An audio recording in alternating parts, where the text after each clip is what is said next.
if we have action on matters of how do we manage debt moving forward, including dealing with the deficits. Let us make a very decisive decision. What do we do with taxation that has to do with fuel, because that is being translated to every part of the economy.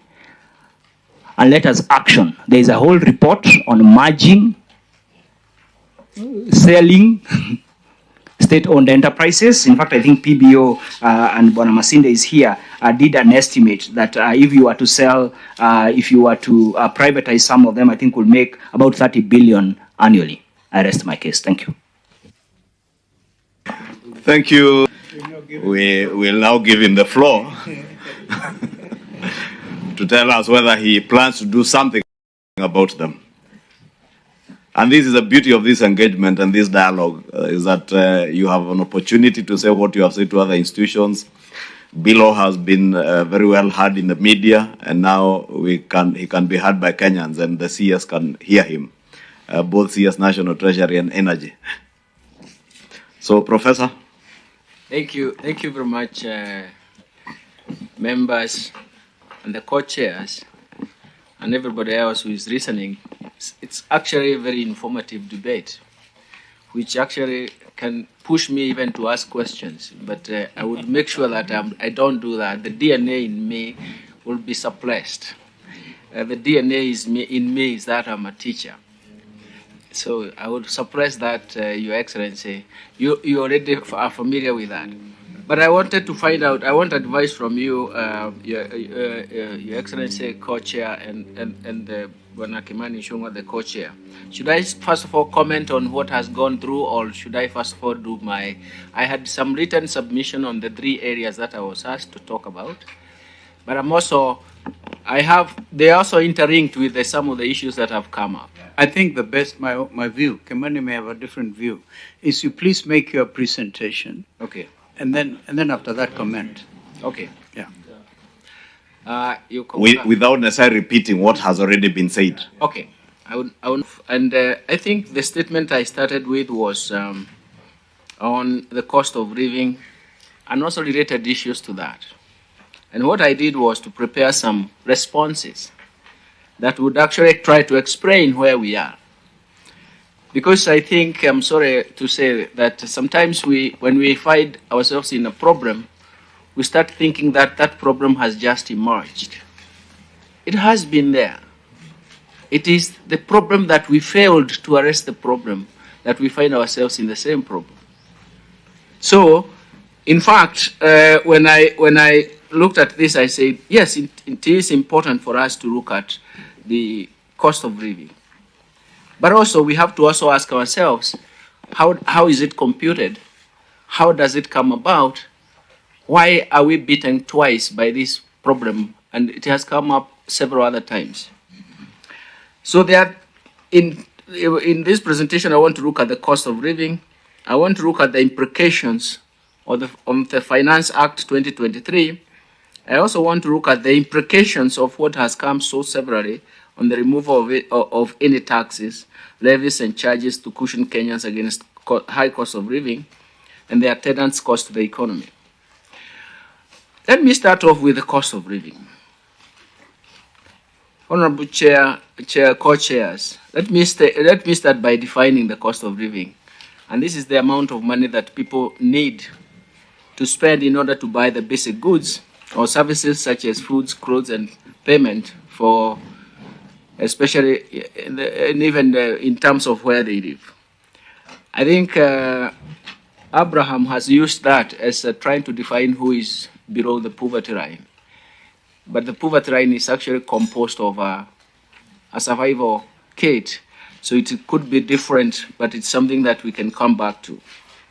And the cost of living is often used to compare how prices of goods and services have changed over time, over a period of time, and given the area, or in a given area, but more importantly, how expensive is it computed, or is it shown in terms of to live in a particular area versus another. That's why you find that we have a basket of goods that are measured every month, and every 3 months there's a survey for different cities in the country, and 3 different categories of people: higher, medium, and low income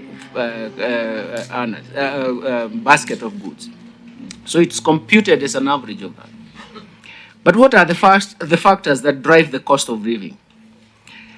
First is to understand that the cost of living is actually measured through the Consumer Price Index, and it is reported every month by the Kenya National Bureau of Statistics. And the cost of living, the Consumer Price Index is actually used to measure inflation by tracking the changes of the prices by the consumers in the targeted basket of goods and services over time. Inside that basket, there are tradable goods. Inside that basket, there are non-tradable goods. I'll come back to that to try and explain what is happening in the 2 categories of tradable goods and the non-tradable goods. They have different effects, especially when it comes to nominal exchange rate movements. And even before I leave that, the non-tradable goods will drive the real exchange rate, while the tradable prices will mimic the exchange rate movements. Honorable Co-Chairs, as you may be aware, inflation rate has remained above the government range of 5.25, let's say 5% and 2% radius or dimension from both sides. That is 7.5% and 2.5%.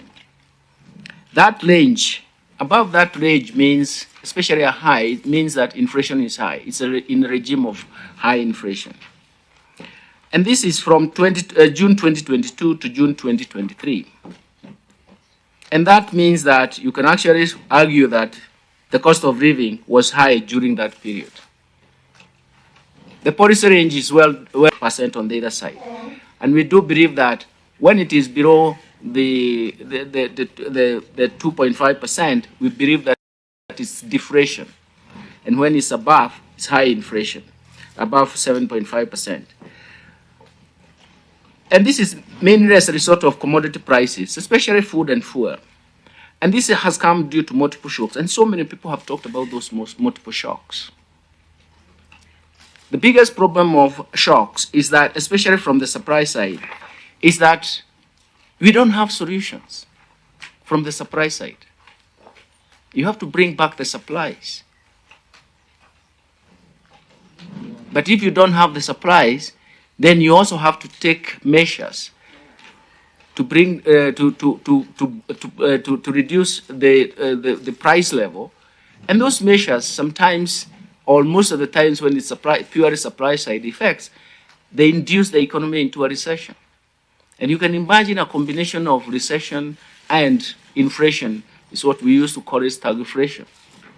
Let me give you an example. If food prices are rising because there is no food, the only solution is to bring food into the market. Otherwise, prices will continue rising.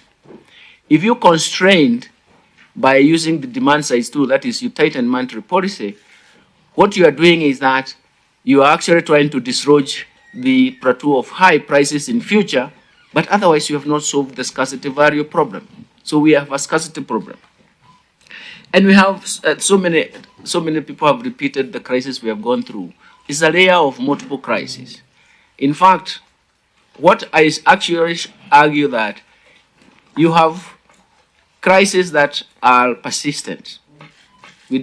Most of the time we believe that crises will be short-term. They will peter out. But these are persistent. It means that they create a permanent effect or a structural effect. And you have seen that in, especially during the COVID time, the Ukrainian crisis, the ravaging drought, all these are persistent shocks. And so they create a heavy impact in terms of food scarcity and the scarcity value rises. But of course, at the end of the day, when we thought we had gone through this, then obviously there was tightening monetary policy in the advanced economies. For many years, we thought that the quantitative easing would be prolonged. But of course, we are paying the price that heavy liquidity in the market since or after the global financial crisis, we are paying for this. And that's why you find that the US continued to tighten monetary policy. In fact, even now, as of 2 days ago, we were discussing and everybody argued, and including in the US Secretary to the Treasury, told us about 3 weeks ago that their core inflation is still high.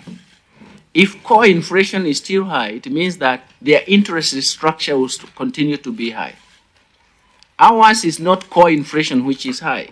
Ours is the inflation that is coming from food and fuel effects, which is transmitted to us because we are importing a lot of food. There's a scarcity value. Fuel prices are rising.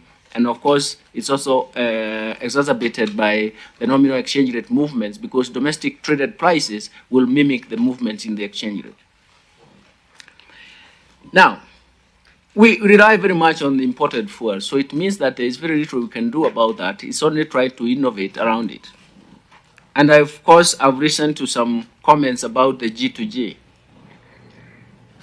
I think my colleague here will come back to say most of the African countries are asking us, how are you doing it? Because you have managed to actually run away from the two effects that we were salvaging ourselves.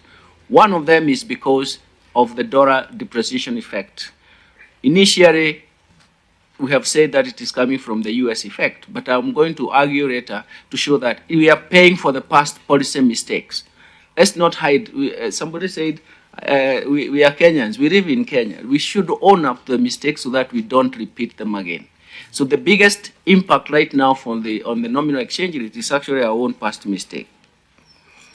But because my colleague here may come back to talk about the G2G, it is, if we continued without the G2G, it would not have worked. Things could have been quite devastating.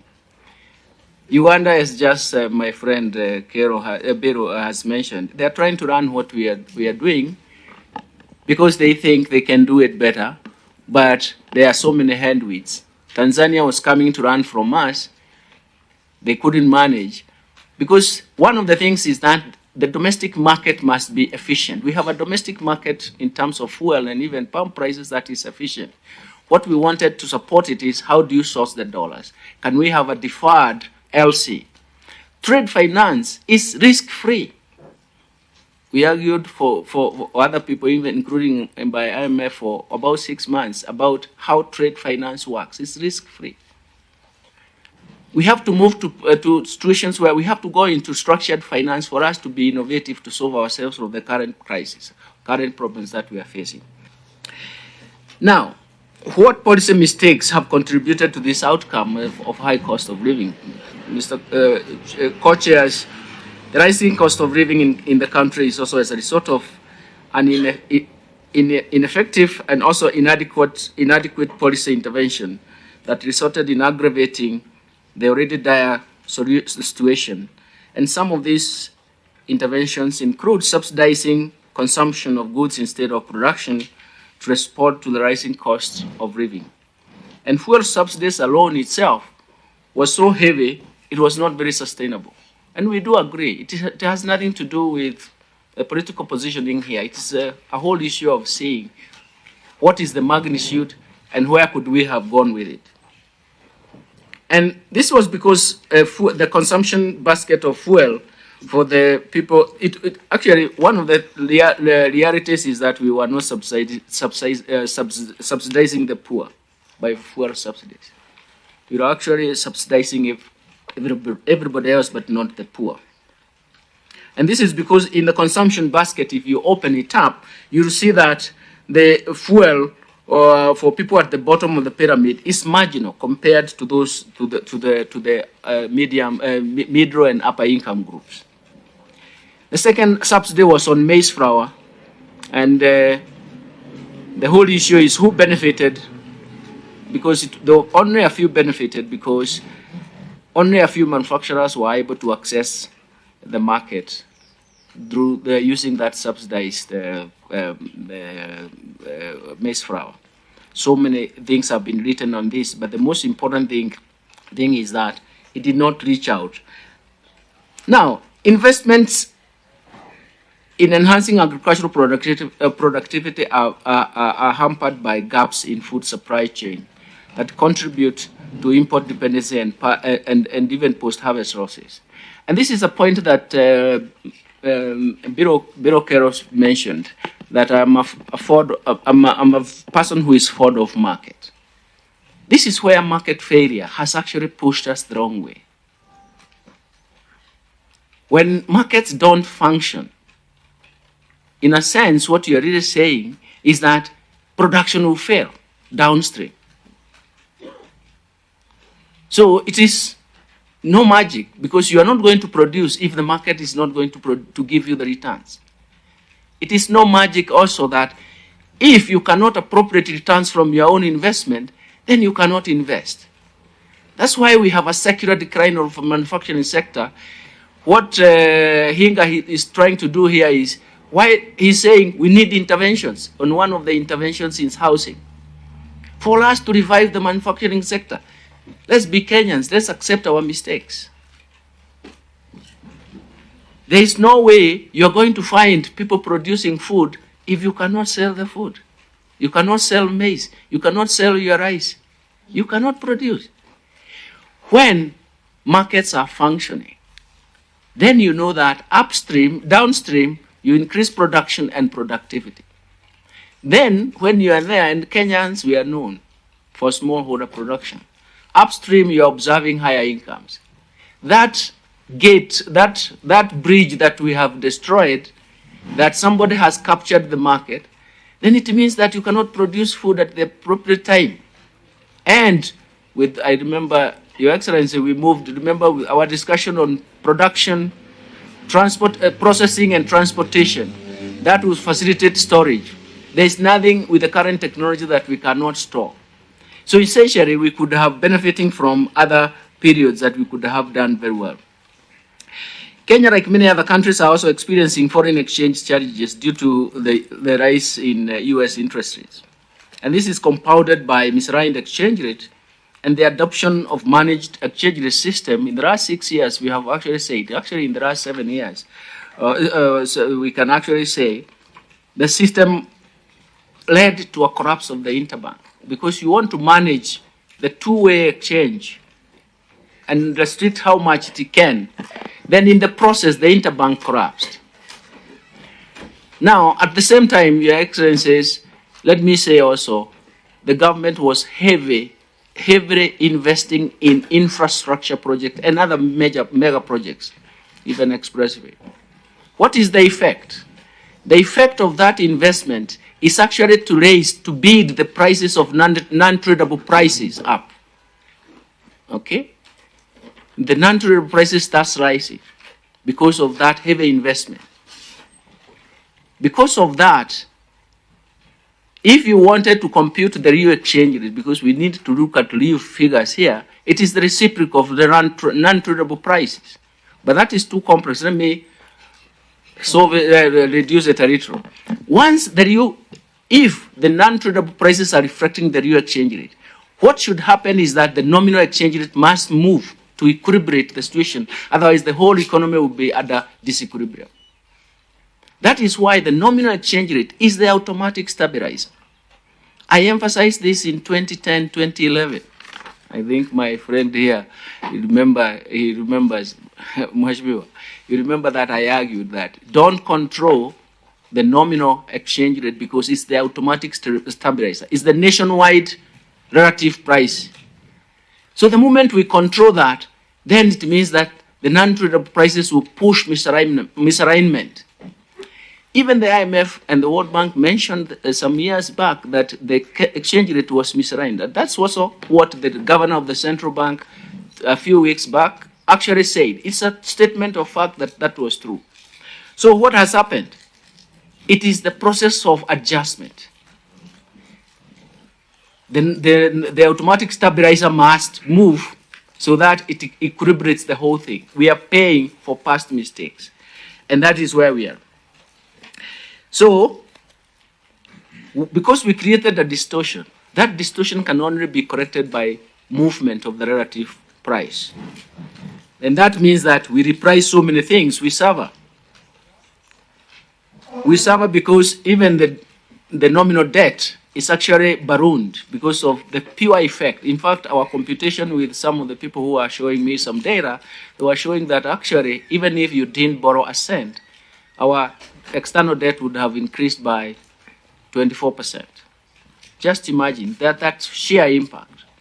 Of course, we cannot now, we have to do a lot of work to disentangle what happened because of the US or the developed world tightening their monetary policy and rising interest rates, and what happens to the others.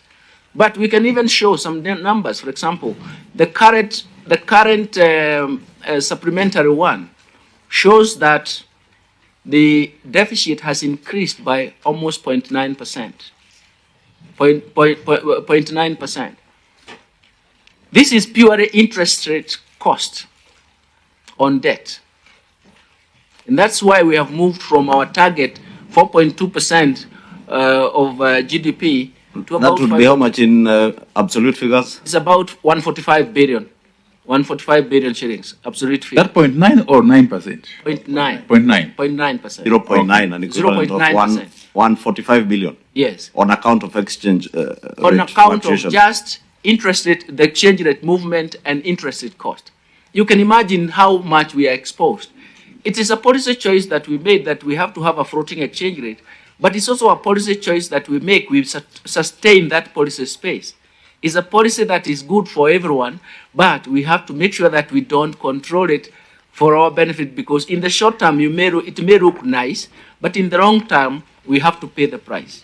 You said you moved from 4.2 as a 5.2? I still think that we should allow Prof. Yeah, that's why I'm trying to continue on the topic. You said we moved from... We have moved from about 4.4. It was about 4.4 to add 0.9.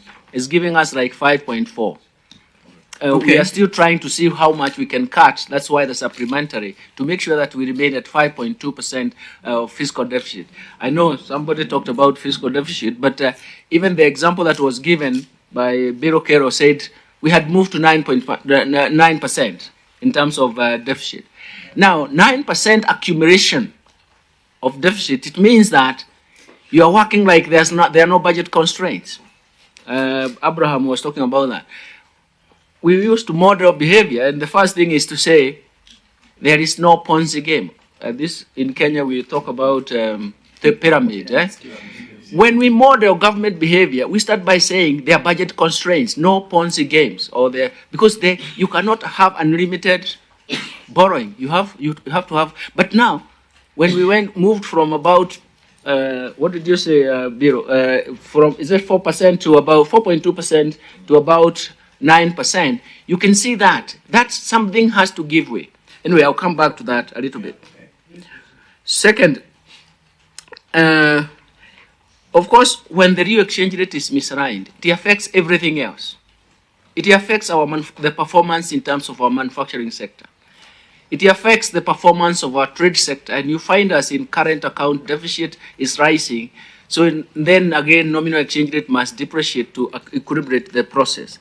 You find that FDI, that is foreign direct investment, is not coming into the market. In fact, I was looking at the data from 2021, 2022, it was 0. So this outcome, it implies that for the economy to return back to stability and it means that the nominal exchange rate has to adjust and it depreciates so fast. But I cannot call it a free fall. That is not a good, there is a policy. It cannot be a free fall. It is actually adjusting to the magnitude of misalignment. Fourth,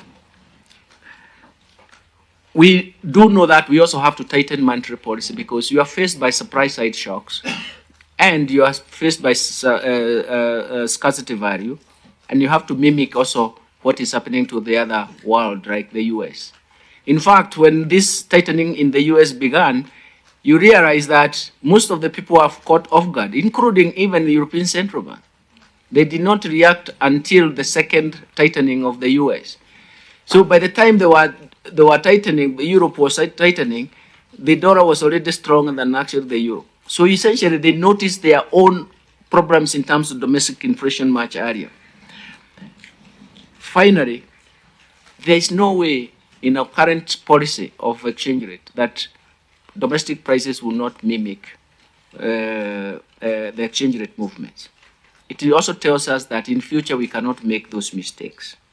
It also means that in future we can observe our competitiveness by making sure that we do not impose controls.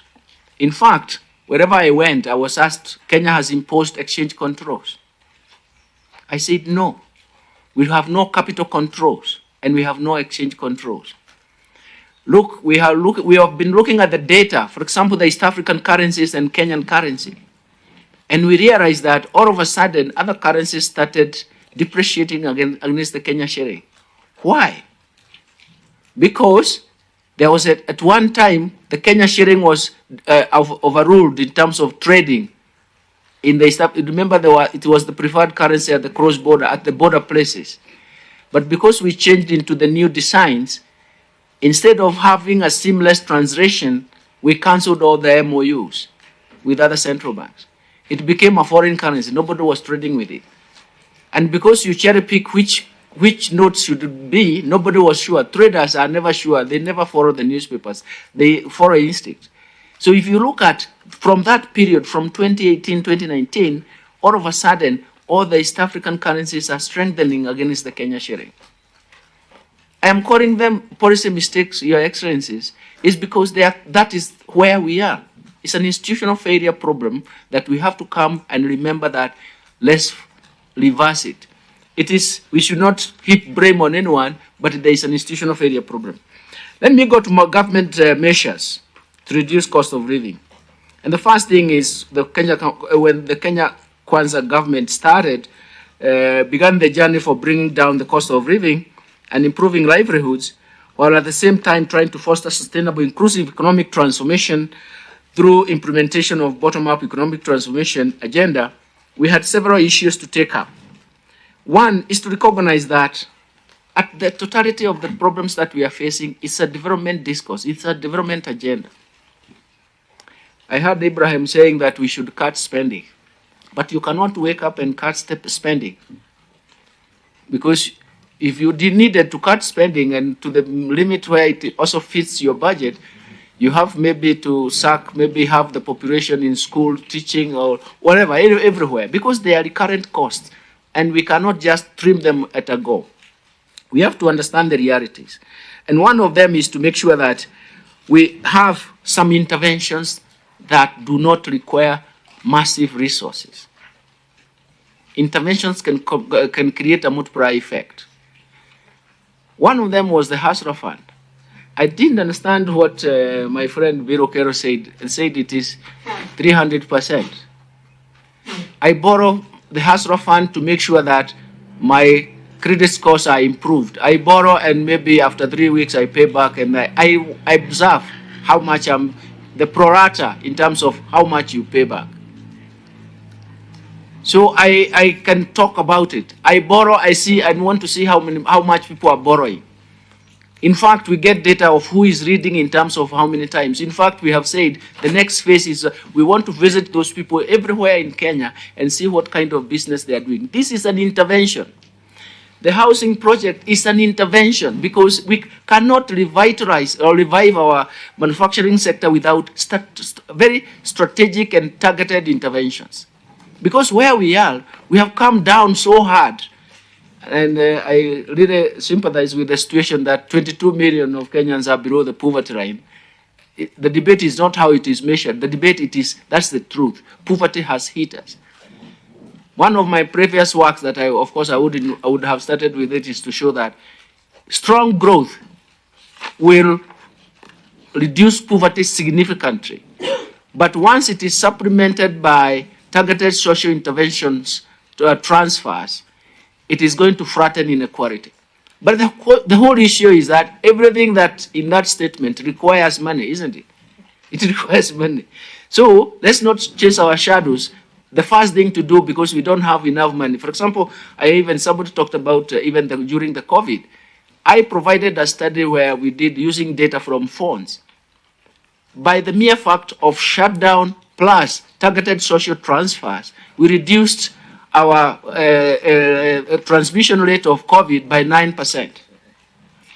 But you cannot continue the transfers the way we were continuing. So in a sense, everything that we want to do requires money. So that's why I'm saying strategic interventions are very, very important. Hasrafat was one of them. The housing, the affordable housing is another. There are so many that are in the pipeline. But let me focus on, special focus on how we are going to increase employment and even create a more equitable distribution of income and social security because of the availability of, for example, affordable goods, affordable houses. We are likely to increase employment in a big way, and that can create its own momentum. But at the end of the day, we are looking at our tax rate or our taxes, not because they are tax rates. We are looking at, we cannot even afford to use the tax rates to actually finance what we really have. But what we have done with my team at the Treasury and the KRA is to ask, how can we increase the tax base?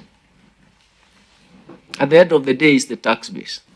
During the Africa Climate Summit, we actually said we need to go into natural resource accounting because there are resources that are not brought to our GDP, and we can actually, again, improve on that.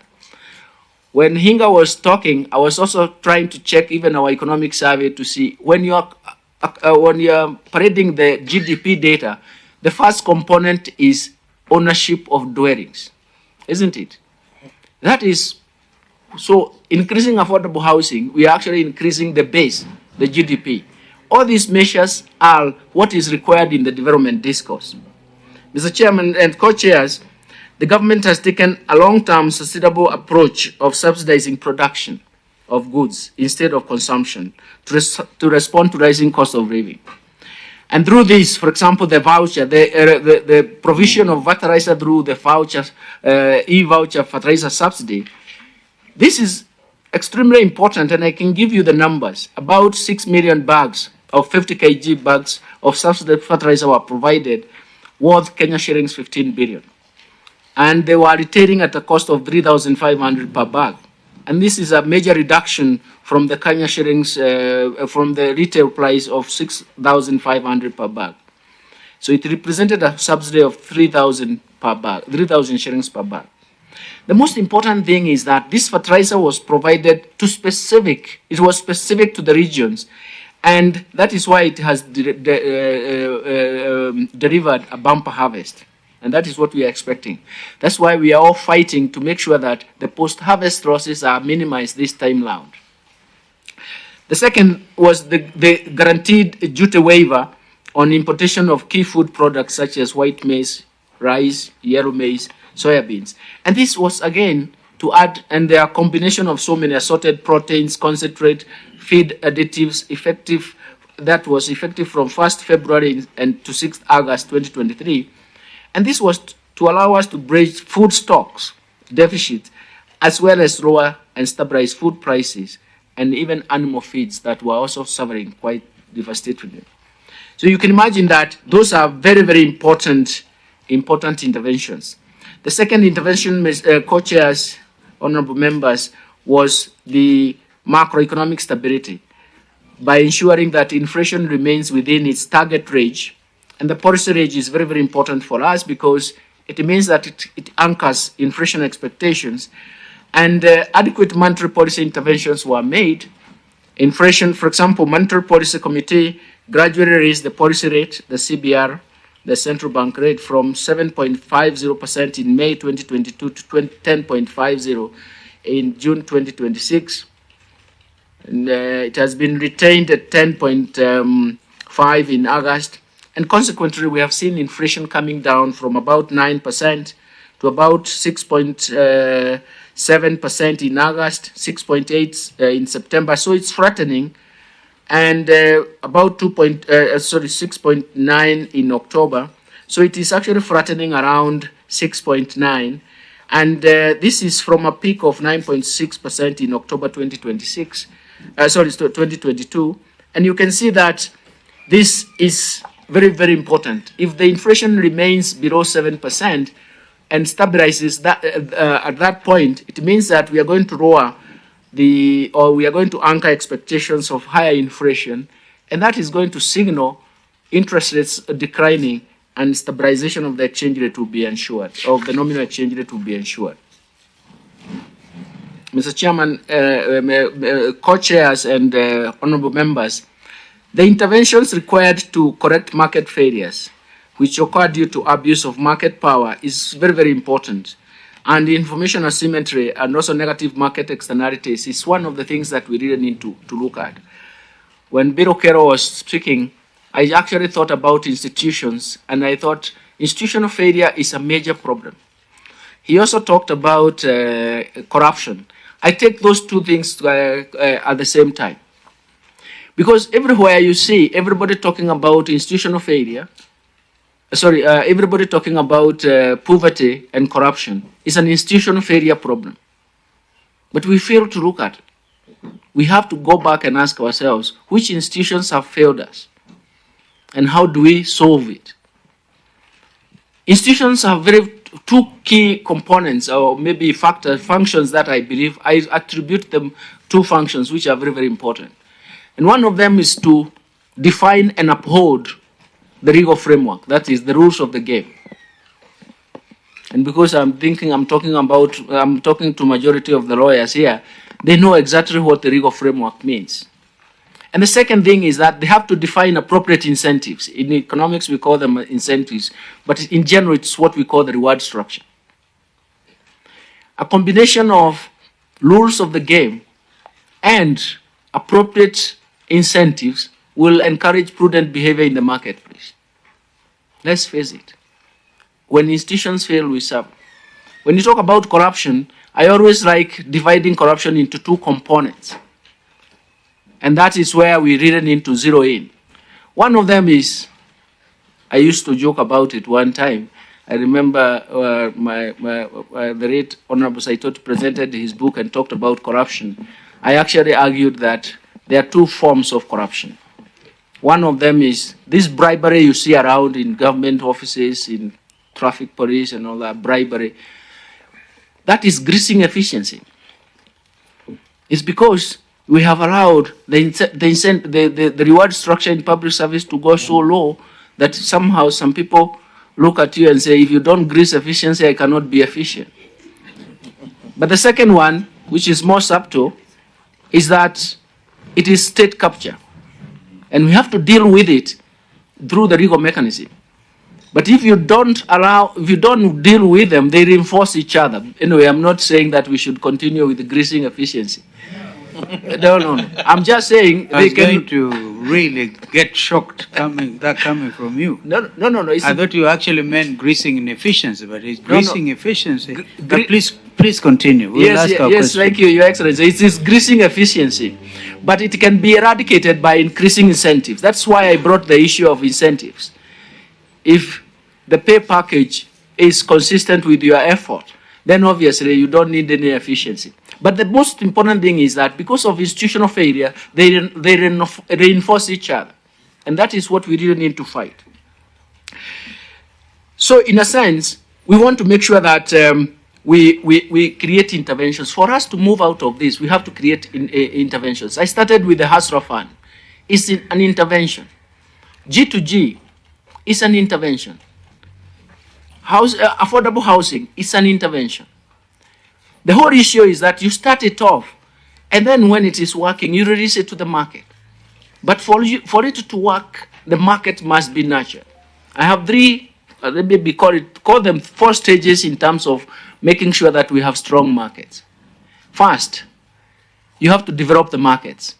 And even where they have been devoured by so many other institutional failure problems, we have to make sure that we work very hard to develop those markets.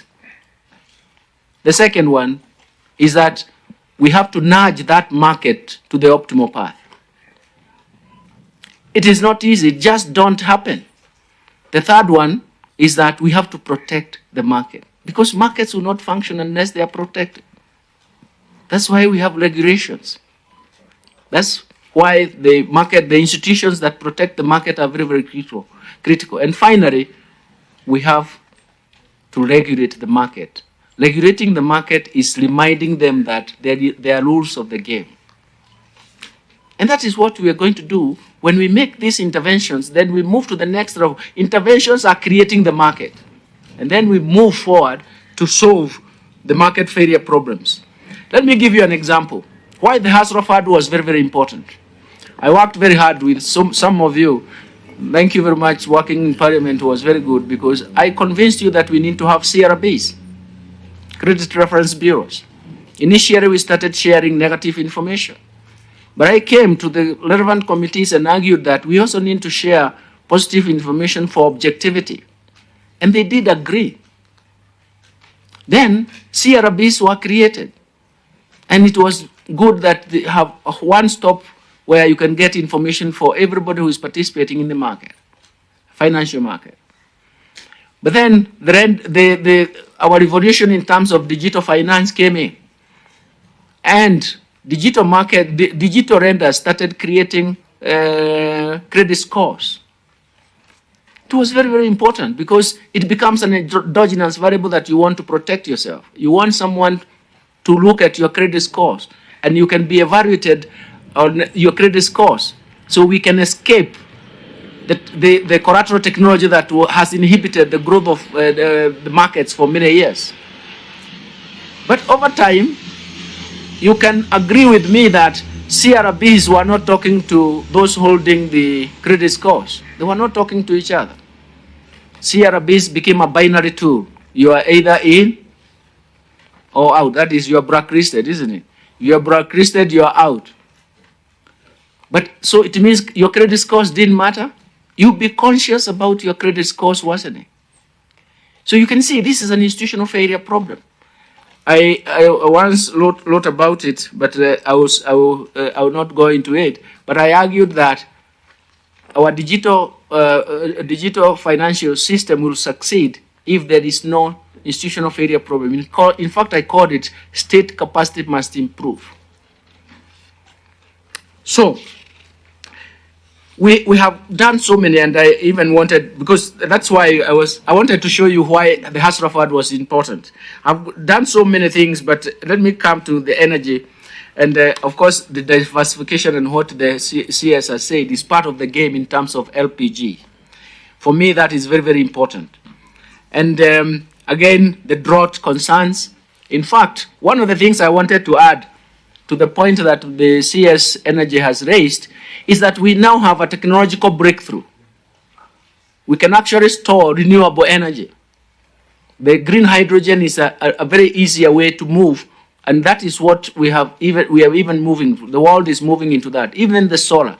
And because we have a technological breakthrough, it means that we have to continue investing in this space so that we can improve on all the issues, all the storage of renewable energy, and we can solve our energy constraints as we put it.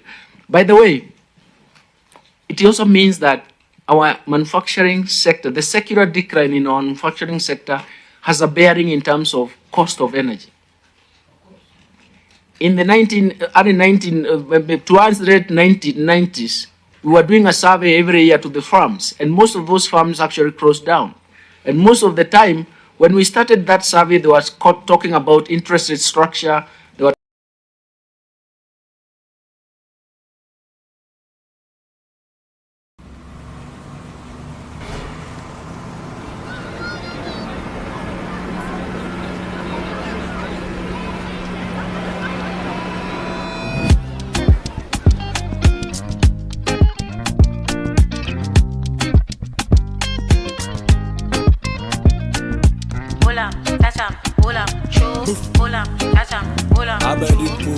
tax instruments come in.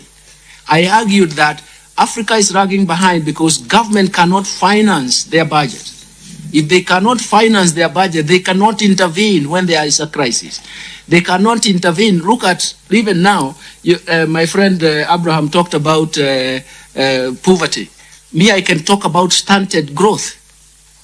Some years back, I found a young man crying in TV that he could not be recruited in the police, in the army. I think it was in the police, because of his height. That's a signal from stunted growth. look at it this way. We have, and also that is, you cannot even look, if you look at the IQ system, you find it is going to be challenged. Finally, digital evolution. The fourth industrial revolution is going to be driven by the digital space. It is going to coordinate all the other three that I have said: human capital development, markets, and even domestic resource mobilization are going to be coordinated.